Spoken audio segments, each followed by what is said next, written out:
अस्सलाम वालेकुम। जाफ़र्स बायोलॉजी की तरफ से चैप्टर नंबर 2 जिसका पार्ट 1 हमने एमसीक्यूज़ के हवाले से पहले पेश किया था, और उसी चैप्टर नंबर 2 के आज हमने पार्ट 2 डिस्कस करने जा रहे हैं।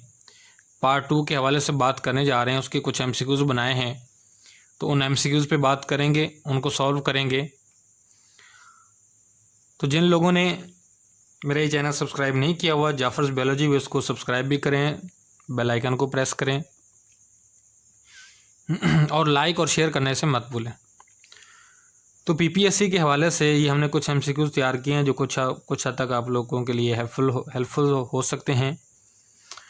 तो हम पहले क्वेश्चन की तरफ जाते हैं। पहला क्वेश्चन हमारा क्या है जी? पहला question, the melting point of palmitic acid is. Palmitic acid का मेल्टिंग पॉइंट क्या है? हम जानते हैं कि पाल्मिटिक एसिड जो है वो एक फैटी एसिड है और सैचुरेटेड फैटी एसिड्स है, फैटी एसिड है जिसके पास 16 कार्बन जो हैं वो मौजूद होते हैं। तो उस पाल्मिटिक एसिड की बात कर रहा है। तो पाल्मिटिक एसिड का मेल्टिंग पॉइंट क्या है जी? ऑप्शन नंबर ए है 13.5 डिग्री सेंटीग्रेड, ऑप्शन नंबर 2 है 63.1 degree centigrade, option number C है 27.9 degree centigrade, option number D है 36.7 डिग्री सेंटीग्रेड। और पाल्मिटिक एसिड का जो मेल्टिंग पॉइंट क्या है वो राइट ऑप्शन है क्या? B 63.1 degree centigrade. Question number 2 क्या है? Over 50% of total dry weight of the cells are.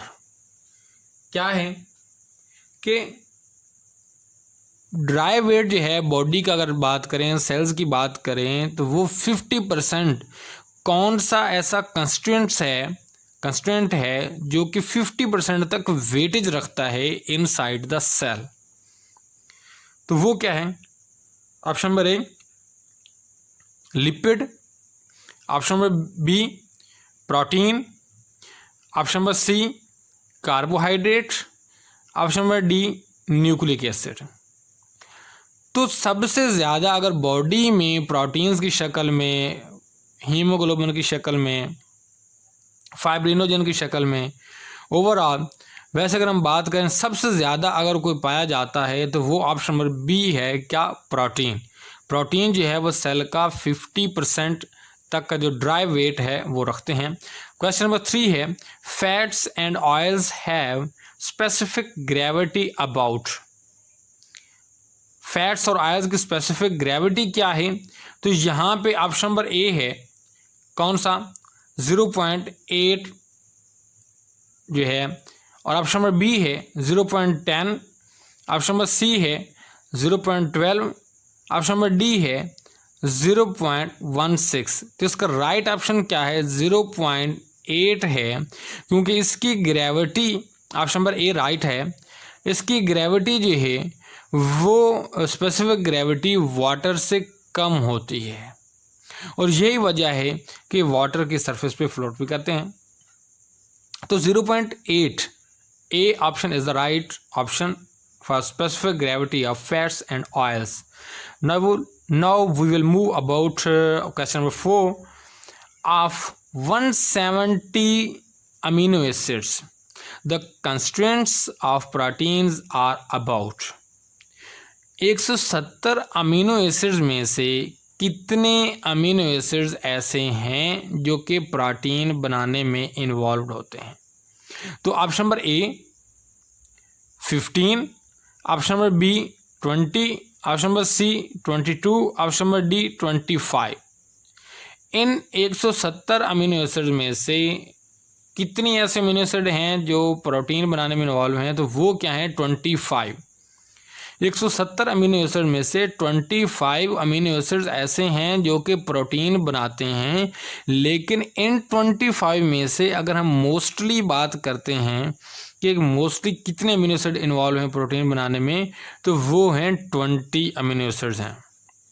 वो क्या है 20 है, लेकिन टोटल प्रोटीन बनाने में अगर टोटल बात करते हैं तो वो 25 है। ऑप्शन नंबर क्वेश्चन नंबर 5 है जी, silk fibre, myosin, fibrin and keratin are examples of. ये सारी प्रोटीन्स हैं जी, सिल्क फाइबर, मायोसिन है, फिब्रिन की बात की जाए, केराटिन की बात की जाए, सारी की सारी प्रोटीन है। तो ये कौन सी हैं, ये किसकी एग्जाम्पल हैं? Option number A ovular protein, option number B globular protein, option number C fibrous protein, option number D tough protein. तो यहाँ पे हमें एक पॉइंट मिल रहा है, फिब्रिन लव्स और सिल्क फाइबर और ये चीज़ें जो हैं ये अल्टीमेटली सीधा इशारा कर रहे हैं फाइब्रस प्रोटीन की तरफ। तो ये किसकी एग्जाम्पल हैं जी? Option number C right option है जी, फाइब्रस प्रोटीन। आगे छठा क्वेश्चन है जी, 6 क्वेश्चन है, question number 6, RNA is present in the. RNA कहाँ मौजूद होता है? क्वेश्चन क्या है जी? RNA is present in the, RNA कहाँ मौजूद है जी? Option number A nucleolus, option number B ribosomes, option number C cytosol, option number D all A B C. तो न्यूक्लियोलस में भी मौजूद होता है, क्योंकि न्यूक्लियस में मौजूद है जहाँ पे ये जो है वो बनते हैं, ठीक है, जहाँ पे चीज़ें वजूद में आती हैं ये आरएनए वगैरह, ठीक है। राइबोसोम जो हैं इनमें भी मौजूद हैं, क्योंकि राइबोसोम के पास राइबोसोमल आरएनए वगैरह एक बड़ी एग्जांपल के तौर पे मौजूद हैं।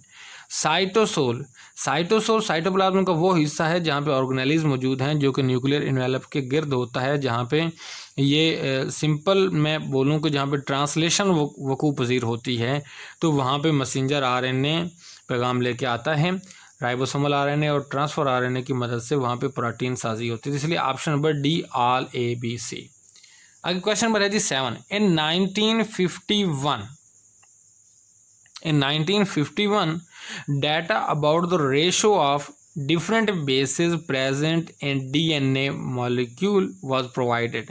तो डी जो बेसिस हैं, नाइट्रोजनी बेसिस हैं, उनका जो डाटा है डीएनए मॉलिक्यूल में वो 1951 में किसने प्रेजेंट किया था जनाब? किसमें प्रोवाइड किया था? Option number A Ernest Haeckel, option number B Watson and Crick, number C Erwin Chargaff, option number D Wilkins and Franklins.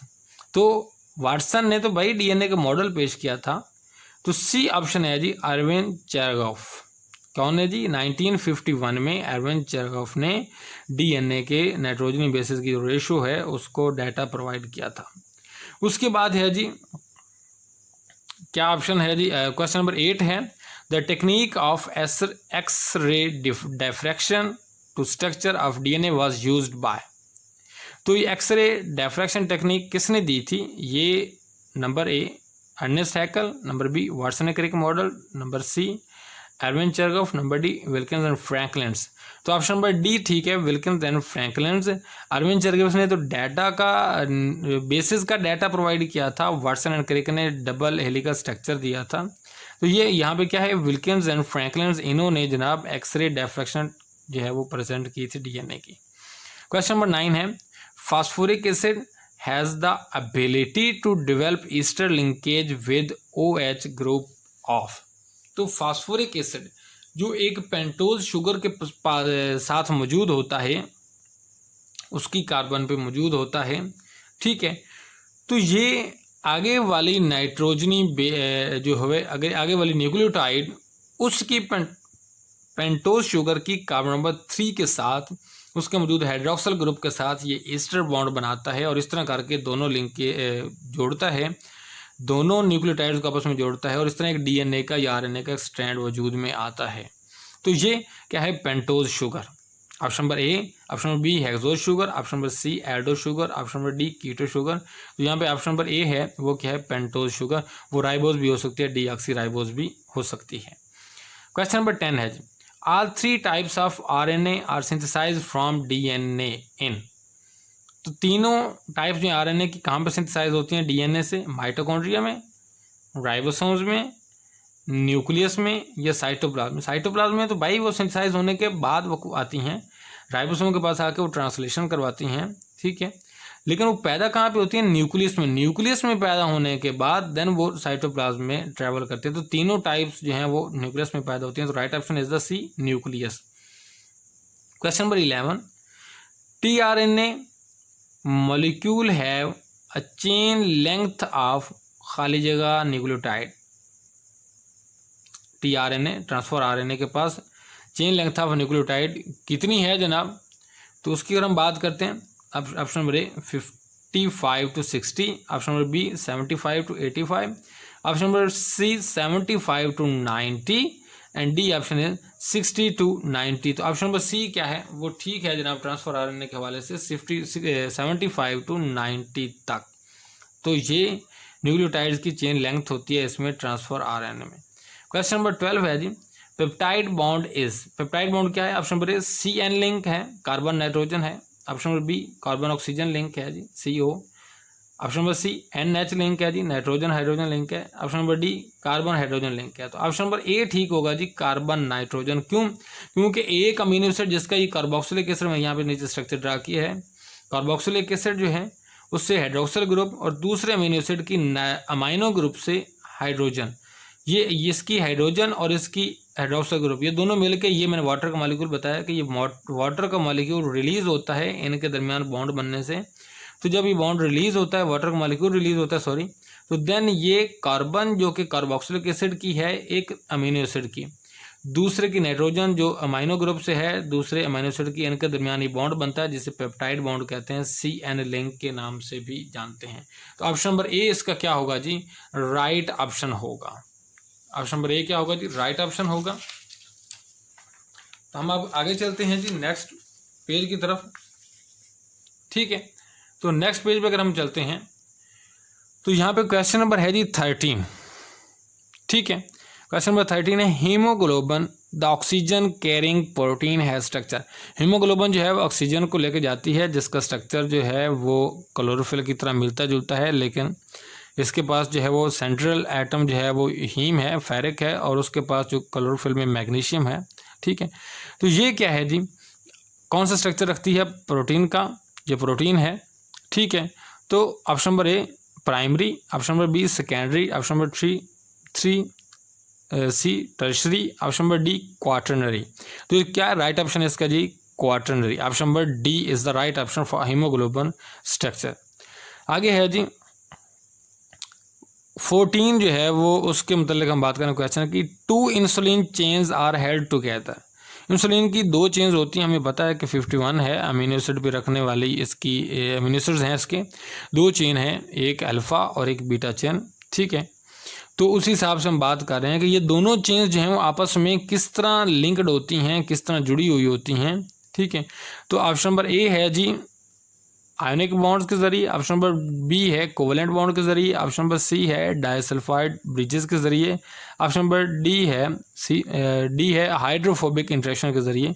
तो ऑप्शन नंबर सी क्या है, डाइसल्फाइड ब्रिजेस के ज़रिए ये इंसुलिन जो है वो जुड़ी होती है, क्योंकि इंसुलिन जब बनती है तो ये प्री इंसुलिन बनती है, देन उसकी एंडोप्लाज्मिक रेटिकुलम में इसके अंदर जो है उसकी मैचुरेशन होती है, वहाँ पे कुछ काट छांट की जाती है, देन ये फिर प्रो इंसुलिन कहलाती है, फिर उसके बाद इसे गाल्जी ऑपरेटस में भेजा जाता है, वहाँ पे उसकी मज़ीद काट छांट करके कट ऑफ करके पीसेस को, तो कुछ पीसेस बाकी बैठ जाते हैं जिसे इंसुलिन कहा जाता है, वो वहाँ से निकलती है। और उन इंसुलिन की दोनों चेन्स को डाइसल्फाइड जो है वो 2 सल्फ़र के, डाई मीन 2 सल्फाइड सल्फ़र, इनकी जो है वो अटैच करते हैं, जो दोनों के दरमियान ब्रिज के तौर पर एक्ट करते हैं, दोनों को जोड़ते हैं। क्वेश्चन नंबर 15 है जी, क्या by the folding back of polypeptide structure form. Polypeptide की चेंज है folding back, to and fro एक दूसरे के ऊपर जो है उसे फोल्ड किया जाए तो क्या बनता है। Option number A alpha helix, option number B beta pleated sheets, option number C random coils, option number D none. तो option number B is the right option, beta pleated sheets, एक दूसरे के ऊपर जो है वो शीट्स को आगे पीछे जो है वो तरतीब करके उनको सेट किया जाता है। तो ये option number B right option है।